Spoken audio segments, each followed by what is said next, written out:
Уже булар перевалды ашты. Эми андан аркысын билбейм. Азыр погрузчиктер чөптөрдү эртең буюрса бери чыгарса, аны техниканы бөлөбүз да. Бир жума. Бир жума кыя жол аябай алып кеткен адамдар. Алар азыр бүгүнкүчө канча километр жүрөт атасың километр. Az түндөс да иштейсиңерби, менен же? Расчет аба ушундай болуп турса погода. Кар почти жарым метрдей тегире экен да, 40 сантиметр жарым метр. 60 километрде канча күндө барасың? Примерно буюрса.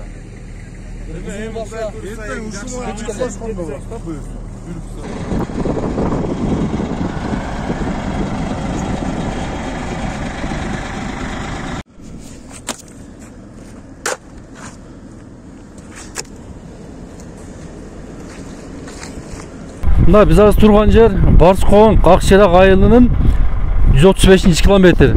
Карасай айылынан 35-километр. Мына бүгүнкү күндө 3 күндөн бери бүгүн 3-күн болуп атат. Кумтор компаниясынын Алга сервис группасы комплектте мына бульдозер 18 тонналык вахтовка ичинде жатып тамак ичет, ГСМ жанында жүрөт. Круглосутка иштеп атат 2 сменде. Азыр ушундай погода туттурсак, ушундай иштеп турсак, буюрса эртең кечиге Акчерак айылына барып калабыз деп атышат. Биздин 4 самосвал КамАЗдарыбыз даяр турат, фоголорубуз. Эртең мына азыр жүктөп атышат. Бүгүн тартпакпыз.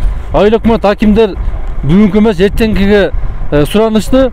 Азыр Барскоон айылында чөптөр жүктөп атышат. Эртең буюрса 2 КамАЗ менен сопровождение менен чөп чыгат буюрса Акчерак айылына. Барскоон Акчерак жолунун 135-километрине келип калдык.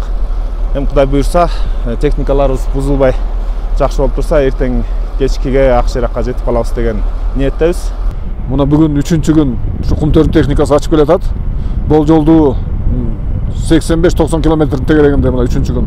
Кудай буюрса Акчеракка да бир 50-60 километр калды окшойт. Эртең кечке чейин техника бузулбай турса, ачылып бүтөт. Андан сырткары биз чөп камдап атабыз. Жол ачылары менен чөптөр жеткирилет.